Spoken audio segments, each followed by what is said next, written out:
Hello again guys, Matt here, joined by David and Ali once again, and thank you for choosing to get your gaming news here at Livewire. We're back onto our For Honor series in today's video, and there's going to be a lot of videos coming to the For Honor series this week. So make sure you look out for it. We're going to be starting with an in-detail look at the current maps in For Honor from the alpha test. What we're going to do is have like a short mini-series talking about all the different maps. Obviously we only know the 3 from the alpha at the minute, but when we know about the rest of the maps, you'll know as well. For the time being though, we're going to be focusing on the Knights map, Citadel Gate. As always guys, you can support our coverage of For Honor by subscribing to the channel for all the latest For Honor coverage and by hitting that like button if you enjoy the coverage. Let's try and reach 100 likes again for this one. Now let's get right into the detailed look at the For Honor Citadel Gate map, which is coming up straight after this.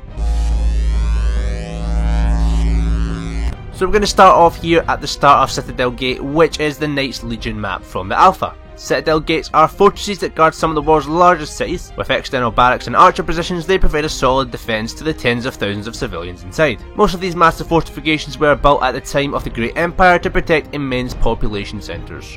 They show unmistakable Knight cultural influences, and many were reclaimed by the Iron Legion as theirs by ancestral right, regardless of which faction occupied it. Let's have a look at the overhead overview of the map, where you can see just what we are dealing with.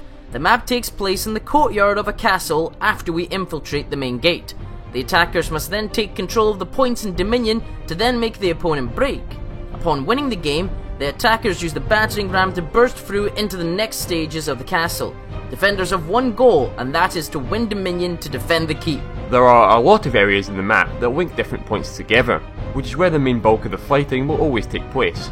The strat here is to get to the correct points to turn the tide of the battle the quickest.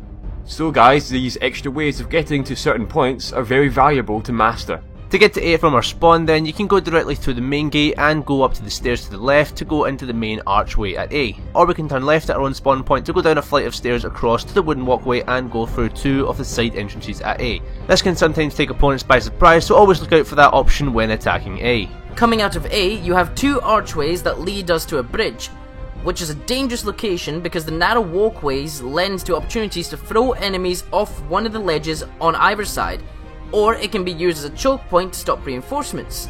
This direction leads us to the back of the battlefield, where we can reinforce B from a number of directions, but perhaps attacking from the rear is a good option if the herd of NPC units aren't too overwhelming. We can also head right around back to C from this location also. You can see now on screen the other spawn point for this map. There is a walkway straight up to point C from this location, so players here can constantly reinforce C, so always be wary of that. You can also see in the background here that there is a walkway along the back gate that players can use to get to C from the first spawn. This however often takes time and enemies can see you coming.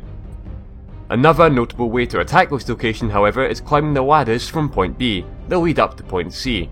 This is a quick method to get into the fight, but often very dangerous, should you be thrown from the ladder or from the ledge when you reach the top. This map is also available in 1v1, 2v2 and 4v4 duel modes where a portion of the map is cut off. For example, in 1v1 you fight in the courtyard at point C and along the bridge, whereas in 2v2 you fight only on the bridge. Coming off of the For Honor Revelation stream, we learned something interesting about the Citadel Gate map and perhaps the other 2 maps as well, and that is that we can play the maps at different times of day to give off different ambience as well as in different locations. So guys, that means we can have this awesome map in different conditions, be it in Ashfeld, its current location, or in the winter Valkenheim, the Viking location, or we can go to the dingy, mist-laden samurai homeland. I personally thought that this was a really cool addition to the game. So this was our first look at the For Honor maps from the alpha. We hope you enjoyed this more detailed look at the Knights map Citadel Gate. As we said before, we're going to be covering all the different maps in a mini playlist, so if you enjoyed the first one, consider hitting that like button. You can click on our faces to get to know us a little bit better, or click here for our full For Honor news playlist, bringing you the latest updates and discussions. You can also click here for our new series looking at the much anticipated Red Dead Redemption 2. So we'll see you next time.